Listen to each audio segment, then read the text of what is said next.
So much that's happening at the same time. And I wonder if you ever take a moment to sit back and take it all in, or is it completely lost on you?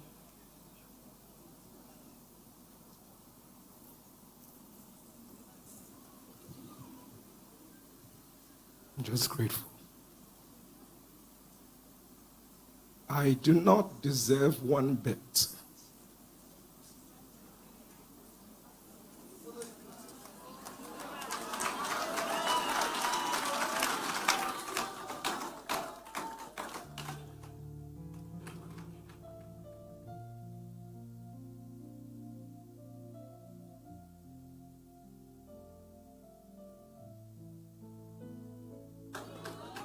Hi guys, in this video, Pastor Jerry Eze was so emotional to the extent he was crying, and it said everything you need to know about Pastor Jerry Eze, apart from how he grew up and all that. It's not in this video, but what has to do with NSPPD is all in this video. Please, I want you to watch to the end. This is well packaged. In fact, you will laugh and you'll be rolling on the ground. I promise you. When I watched this video, in fact, I was so happy that I watched it. Guys, I will see you again in my next video. Bye. I'm just grateful. And all my days, I have vowed to God to keep being this grateful. I do not know that there is anything that God hasn't done. Don't know. I don't know what he hasn't done. Because what do I say? You were at the UK prayer conference. So even if I focus on the UK prayer conference, which you highlighted, where has it ever been done? Where has it ever been done that you have over 75,000 persons? Who are they coming to see? Right. This boy from Umuahia. Like, this is in the UK. And you don't call them, they are not typically Nigerians. So you say they're from all races. You see whites, you see Indians, you see Asians. And then you're asking yourself, why? I'm just grateful. I didn't know my life would turn out this way. I didn't know things will happen, So, the thing is that I'm just watching the way you're watching. So there's no, how it is, people have plans. We're going to do this. I don't have a plan. I wake up every morning and this is just what I see. So I don't have a plan. I don't know what I'm going to do. I don't know how we're going to do it. So every new year just evolves. Right now, I know there are things we want to do, other prayer conferences we want to do. I don't know how it's going to turn out. I don't even know. So everyone, as it is coming, would you believe that we made up our minds on the American prayer conference just about the time we were finishing the UK prayer conference? So I don't have a plan. So people look at you and they think that, this guy must have everything all planned out. Yes. Even on NSPPD, people think that he knows what we're going to. I'm literally clueless most times. Do you know that right on the altar, as we're ending one day, that's when God is telling me what we're going to pray the next day. Wow. It's that bad. So you don't even know. So as you're saying, when I'm saying, at the point I'm saying, tomorrow on the altar of fire, this is what, so at that moment I am saying it, that is when it is coming. So this God has helped me. He has helped me. Think about it. You sit here like, the person cutting the cake. You see, sometimes when you get some calls or maybe you send some messages, initially it seemed to me like it was a scam. Initially, people will tell you, this president, that president. Initially, you say it's wayo people. But after a while, you just get and say, so it's not wayo. So it's real. So I'm speechless. Wow. Yes. Thank you so much, Papa. Thank you so much, Papa. Papa, a man of your standing, surely there are great, powerful men and women coming, knocking on your doors. Please tell us, how do you discern or sift through the people to know who should be there for just a moment and who you should go through the journey with? Okay, so everybody that knows me knows that I'm not there for the glam. I'm not there for the glaze. I'm not there for the okay, so A certain powerful man, had said in all his life, he has never heard anyone that he's calling, I'm not picking, he's sending messages, I'm not replying, that nobody in his entire life has prayed. So I'm saying, it's not because it's you or because it's not you. It's because that if ministry beckons, there are priorities, there are things that we have to do. So, you people know me. I have never chased after people.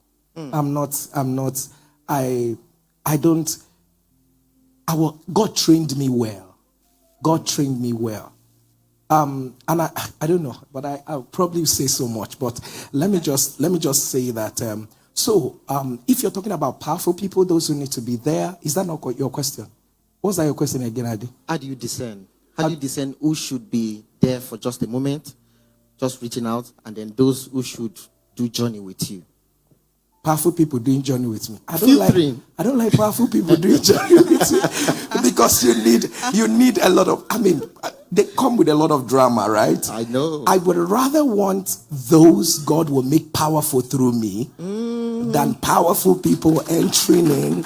So because when powerful people enter your life, they come with a lot of drama, and all of that. No, I think that's what I want in this season of my life. I just want God help me raise more powerful people. Like there are people right now that are looking at me. In the next few grab it. So they're going to be the powerful people. Amen. That's right. Yeah. Yes, sir. So, Papa, the church, we're in a season of great increase. And as God has continued to increase you, continue to increase NSPPD, increase the church, we've heard people make statements such as, what God cannot do does not exist. It's just a phase. It will soon fizzle out. We've heard people say things like that.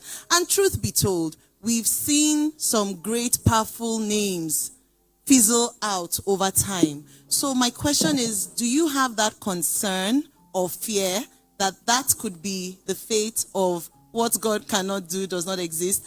And is it possible to remain perpetually relevant in God's agenda? Absolutely. I didn't plan to be there. You know how it is that when it is your ambition, yes, like I had an ambition, I want to be great, I want to be known all over the world. I want people, it's not my ambition.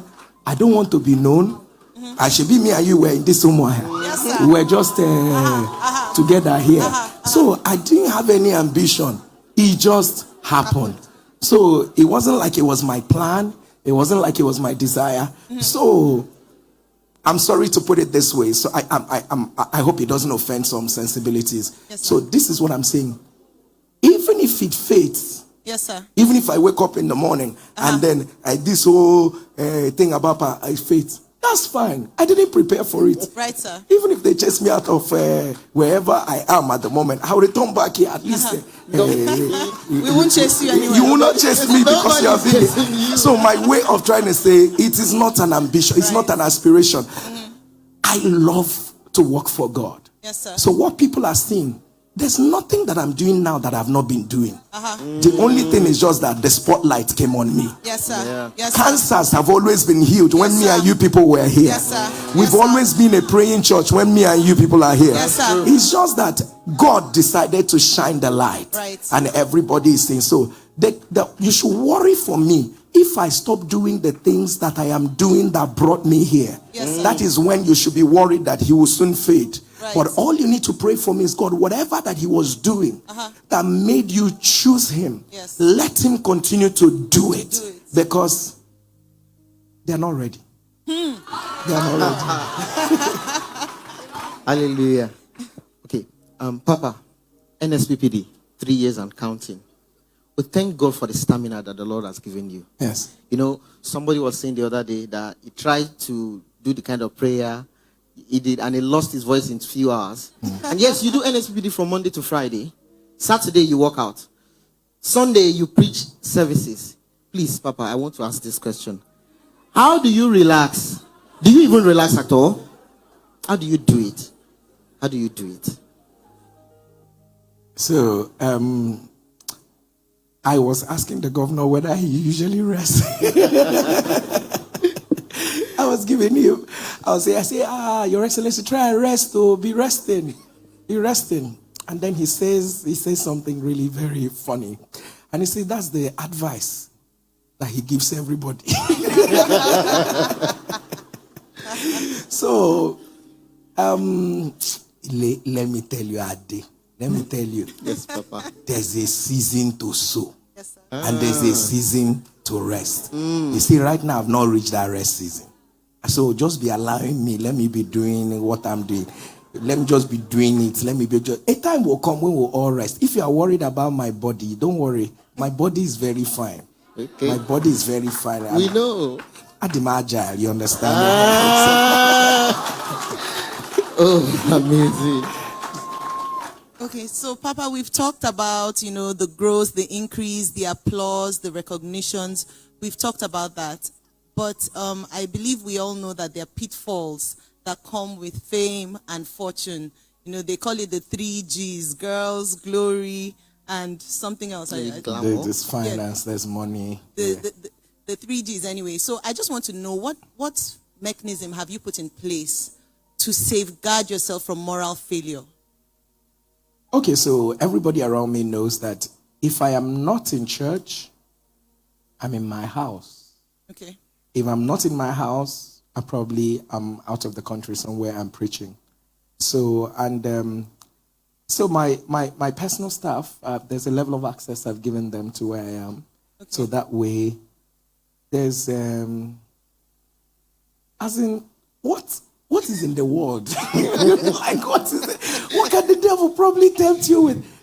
There's nothing. Like I said, I'm sorry that I'm repeating myself, but you know how it is when I didn't aspire to be all of this. Mm-hmm. I didn't aspire for people to know my name. So I'm not struggling to do anything. I'm not aspiring. What people aspire for, yes, God, sir, gives me as a gift. Hallelujah. Do you understand what I'm saying? I want to drive this car. I want to drive that car. Someone buys it and gives to you. I want to live here. I want to live here. Someone buys a house and gives you. I want to do this. I want to do that. So what am I aspiring for? All I want to be is to be more relevant. I want to give God my life. I want to give God my time. So it is not so safeguarding myself when it has to be with that's money, right? When it has to do with pride or maybe arrogance and all of that and all that. I have often asked people, how are people proud? I want to know how to be proud because I don't understand the mechanism of being proud. Do you understand? The only thing I would say that I miss about my life right now, I miss talking to people. I miss gisting. I like everyday. I like everyday people. I like everyday hang. When you meet people, you just talk. So I'm not hiding. Everyone, I'm just hiding. And that's why I say it's a painful thing. Like, in just hiding. If you're as you're in the airport, you're hiding. Yes, you're hiding. Everywhere you are, you're hiding. That's no life. That's no life. That's no life, and all that. So, I remember one of the few times I had gone, we had gone to, was it UK or US? We just landed at the airport. I was very excited. So, I don't know what my PA was saying, and I was very excited. So, I laughed. So, that kind of laughter that, it's been a long while. I said, laughing. And he said, Pastor Jerry. I just, return back to Pastor Jerry. So, but that's not the life I want. I want to laugh. There's a laughter my wife and I used to laugh. Yes, sir. So I want to laugh. I want to be able to, you be happy with yourself, be happy, So, and the kind of things I do here, especially no more here. Right. So apparently when I do it somewhere else, people feel embarrassed for me. Yes. They feel embarrassed for me. They're like, why is he? Doesn't he know who he is? And all of that. So I will now say, so I should be behaving like this with you people and all of that. So, but I want my life back. But unfortunately, I can't have it back. And it's bad. I'm telling you, it is bad. When we came to a UK prayer conference, and I had a need to do up my dress, do up a dress I wanted to wear. So we went somewhere where we were supposed to do up. That's the mistake I made. It turned to a crusade. People would just look at, hey, I knew it. I knew it. God told me to go here. And I'm not joking. My personal staff are here and all that. When we're there, it turned to another thing. From one thing to another. You yourself, Pastor Nalong, yes, sir. she does Strange Acts of God every Saturday. How did the people, even you yourself, you could not move around in the UK? Pastor Jerry effect. That's the Pastor Jerry effect. You can imagine. Dr. Ogoma could not move. She was hiding because people came after. So, and this is how much, and everywhere she goes, this is exactly what was happening. So this is now, can you imagine me? So, but sometimes you want to be, I can't go out. Some days when you say, I want to take a walk. One day I was very bored. I had to tell I said, please, let me move out. I will not see sun. I no longer see the sun. I said, let me just move out. And as soon as I moved out, it didn't take long. I just told them, let's go back in. Let's go back. Because, people, I want authentic, saying hi. Yes, as soon as people see, hey, they kneel down. Speak a word over my life. So, oh my God. it just, Shebi, am I saying too much? No. We love it. Papa, by the reason of Pastor Jerry effect, do you know there was a day I used your name to get a discount on something I wanted to buy? Is that much? Okay, so Papa, by the reason of growth and how far God has brought you, is there anything you look back and you just wished you did it differently? Something, flashback now, you're like, maybe I shouldn't have done it this way. Is there anything like that for you? To be honest, I don't have time to think those type of thoughts. No, but honestly, I don't. Where will I think it? Where will I think it? As I am here now, every month there's an SPPD to do. People are waiting on you. You don't know how people are addicted to what you're doing. Is it when I'm praying to receive from? Is it in the night when I'm praying to hear from God? Is it when I am trying to prepare for the next ministration? I was telling the leaders all the lineup from this US. Next week I'm in London. The upper week I'm in the US. The upper one I'm in Switzerland. The upper one where will I have time? From Kampala to Yaoundé and all that. Where do I have time to be thinking about what I will do differently? Where time for that? Hey. Papa, Papa, some people are able to impress only from a distance. Yes. When you come close to them, you begin to, see that, they are not, as impressive as you thought they were. But with you, quite sincerely, it's quite different. The closer one gets to you, the more beautiful you are. You begin to see, Pastor has leadership skills. Oh, wow, he has great relationships. Oh, wow, he's so excellent. He has great work ethic. It's like you tick every single box. And my question is, what or who do you attribute for just how well-rounded you are? Many times you see people are doing well, they are thriving, they're great preachers, but moral failure, they're greedy, there's pride here, there's arrogance. But with you, you're just so well-rounded. Would you attribute it to mentors or your walk with the Holy Spirit? What would you say is responsible for this? Okay, every day I feel like I owe God. Okay. I feel like I owe God a lot. I feel like I owe God. Like, when I think about where I'm coming from, my mother, how I never knew that life was going to turn out the way it did for me. And for every increase in ministry, I just feel like I'm not doing enough for what you're doing for me.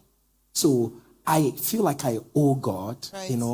And that obviously is what has made me this, persistent, right. With things. However, I must agree that at every season of my life, God has exposed me to things that molded me. Way back, my starting off, I thought it was a random decision, BCA, many years ago. Yes, sir. Right? I thought it was one of those random decisions. I was sitting down and I was seeing someone who was reading news on television. And I said, I can do better than this person. And that's how I just went. Next thing, I started reading news on TV. Wow. That was when God was trying to put together my communication skills. So, and then from there, I had to, work with the action at the time, HIV/AIDS program development program, which was World Bank sponsored at the time. So, and that also exposed me to development work, as it were. So, and then you just have to know how to dot your I's and cross your T's, as it has to do with development work. Then from there, I went to work for the United Nations, UNFPA. So that was almost, that started streamlining my life, more or less. Right. So all of these exposures, right? And then with the people I've met, and all of that, has had a way of just, structuring me into, so I'm here, I'm not doing ministry without structure. Right. I'm not doing ministry without monitoring and evaluating what we're doing. So we're not, you can't wish things. You can't say, oh, we made this impact. Is it measurable? What are the next milestones? What are we doing differently? So those are the kind of things God has exposed me to, that has helped me shaping the ministry, as it were. So I would say I owe God. That is for the spirituality part. And then I could say also, I'm also a fast learner. Right. I'm also a fast learner. I try to learn. I learn from everyone. I learn from what you didn't do right. And I tell myself, okay, I wouldn't do this way if it were me. Do you understand? I'm listening to preachers and I'm like, well, I thought that he would have been more, and all of that. So if you come across as rude, I tell myself I won't be rude.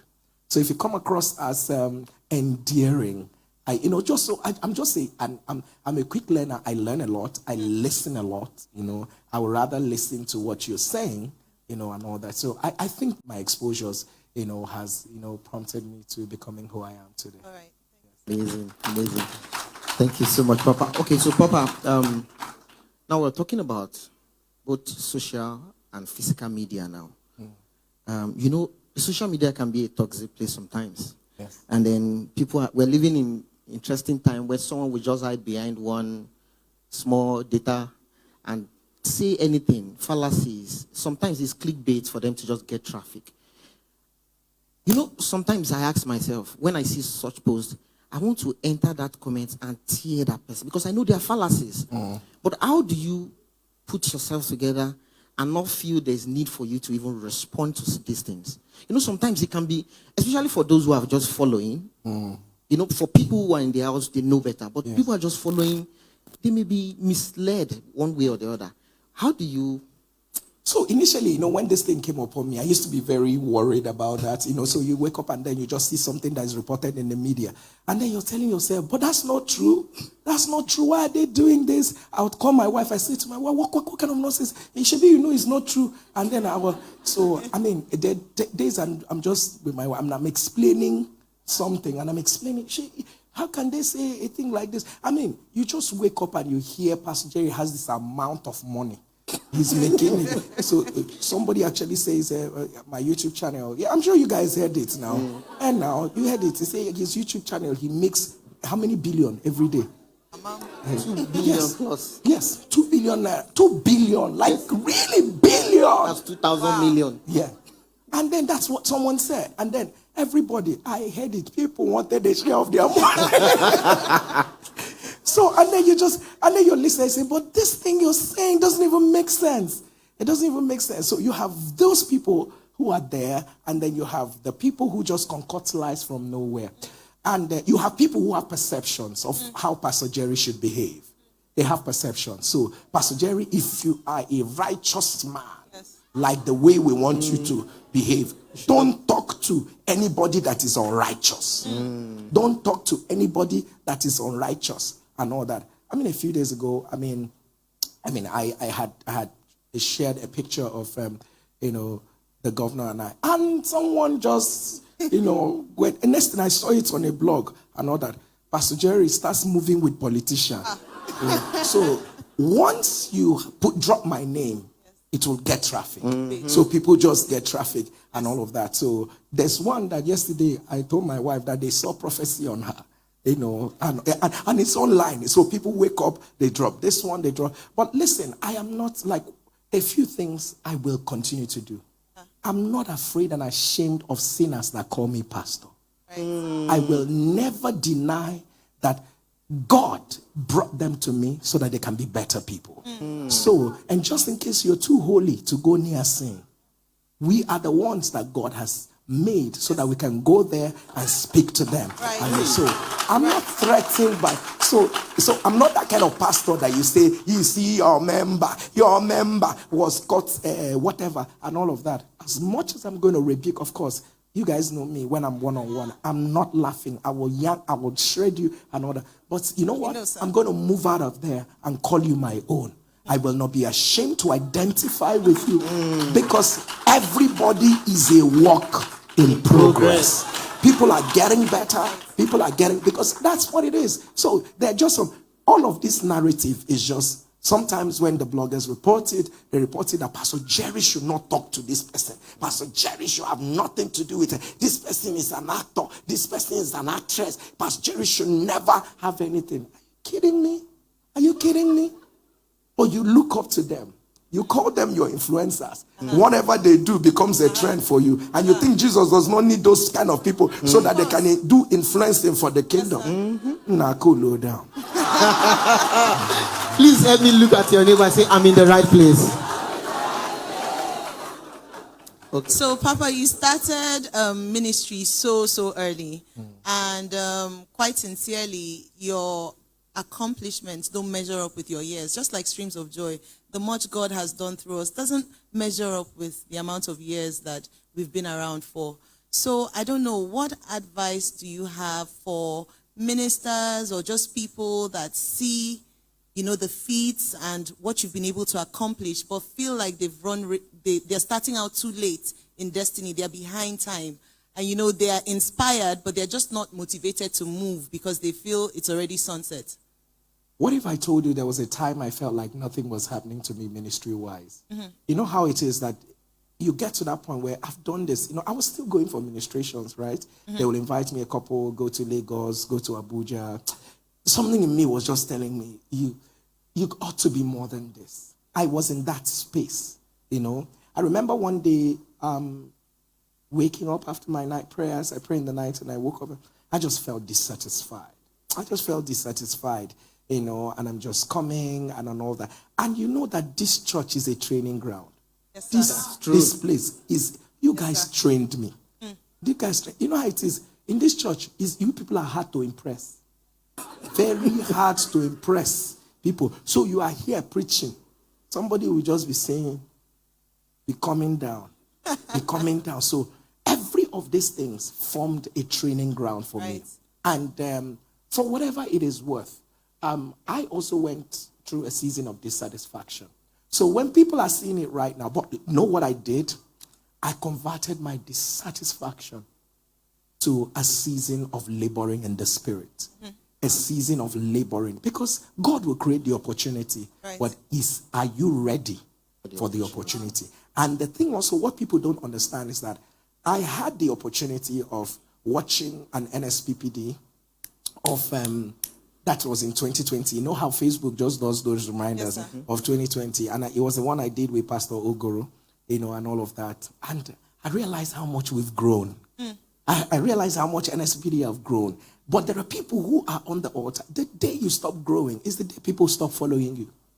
So most persons are following you because all they see is growth. Do you understand? So, and for me, it is that persistence to continue to follow through, because at some point, it definitely has a way of paying off. Thank you, Papa. As pastors, leaders, workers, and members, how do we lighten this load of responsibility off you? Like, what can we do better? What are your expectations from us? I'm talking about Jerusalem now. What are your expectations from us? What do we need to do better to make the work easier? Not making the sacrifice lighter, but just making the work easier. What do you expect of us? Pray for me. Always pray for me. Always pray for me.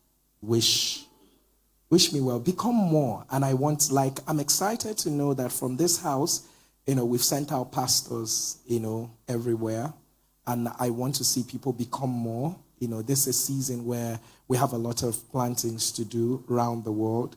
We were praying for it. We're praying for a time where our church will be able to take pastors, overseas to pastor because of the greater. And we kept praying to get the license both in the in the US and in Canada, and all that. We kept praying and God did all the paperwork. The interesting thing is that this 2023, everything has worked out. So, but you want to know that I am sending someone who has my spirit.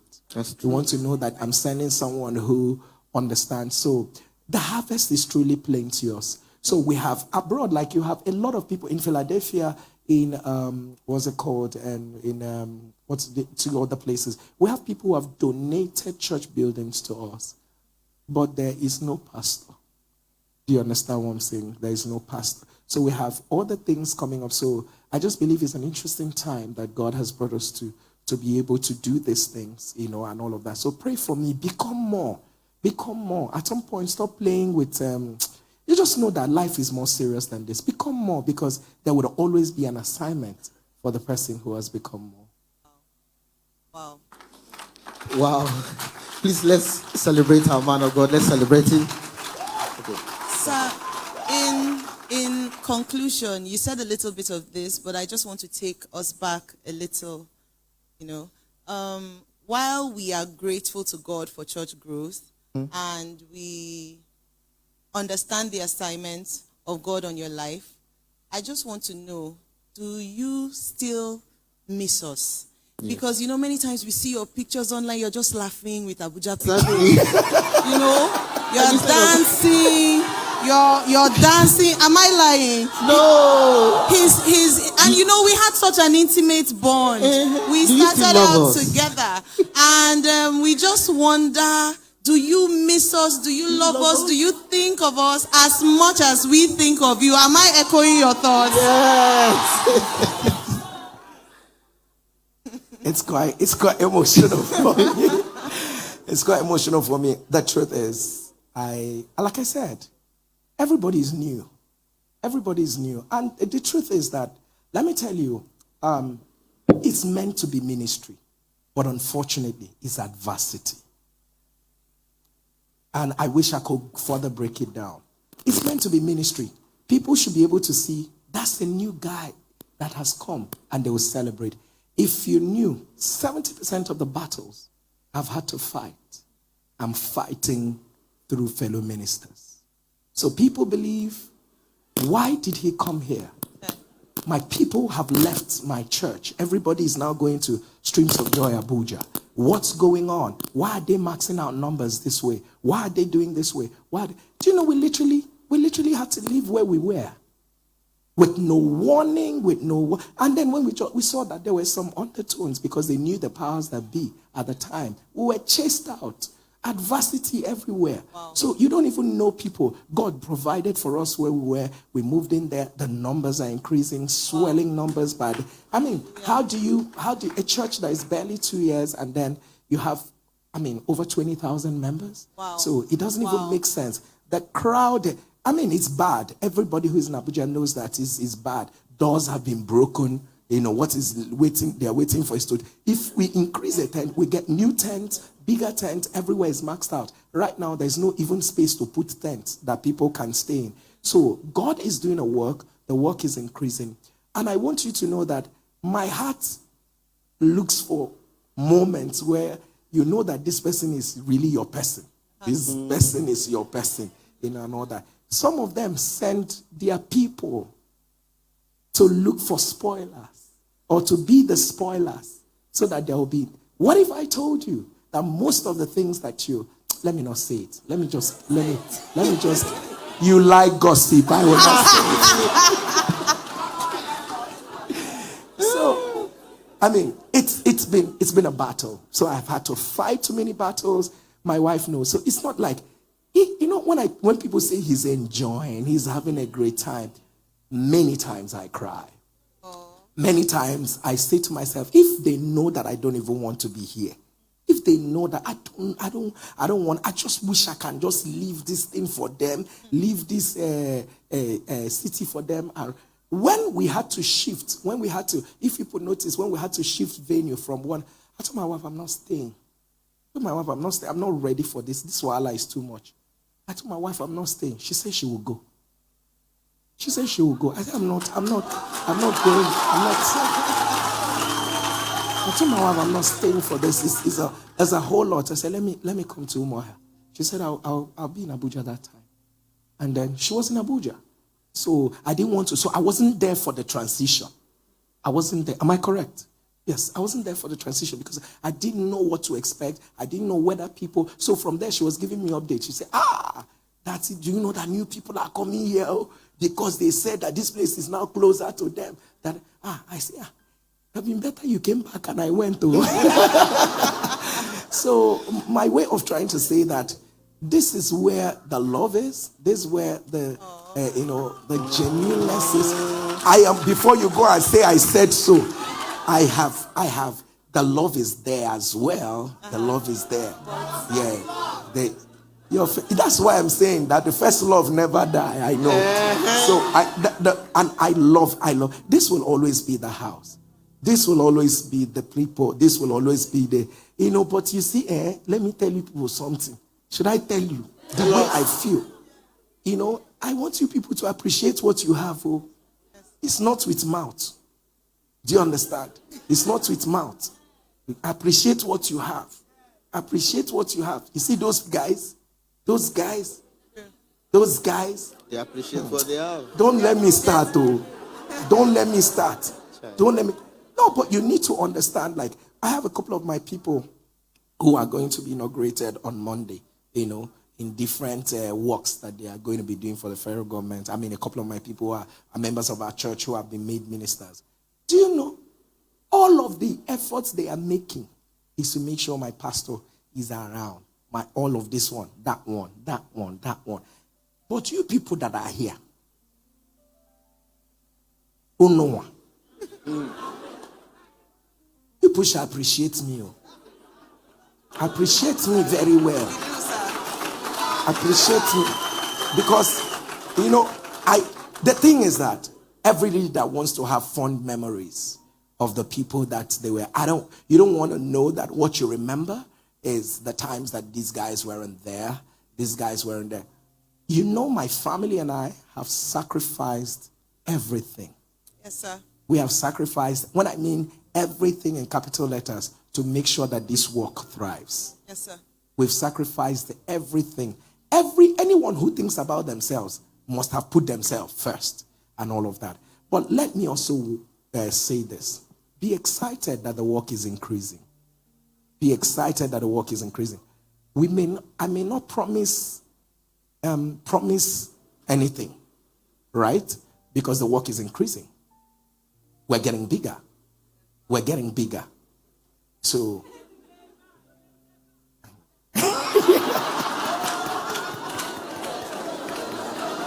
you may not get this feedback over here. But the thing is that you must always understand that the work is increasing. I mean, I hope you know that Lagos is coming. Yes. And it's going to be a case of island and mainland at the same time. So, it's just going to keep happening here and there and all of that. So, I just want you to bear. It's our season and we are maximizing the moment. Absolutely. It's our season. So, Streams of Joy is numbering in thousands in different places. So, please, I beg you, bear with us. Bear with me. You are born, and I thank God for all that you are doing. So, God bless you and God honor you. And the thing is that, we're very excited. It's always good to say, the thing is that, oh God, I have a lot of things to say. Let me stop at that. Amazing, amazing, amazing, amazing. Please give Jesus a round of applause. This is BODTV Board. In case the first time you come here, please don't forget to subscribe and hit that notification bell for more uploads.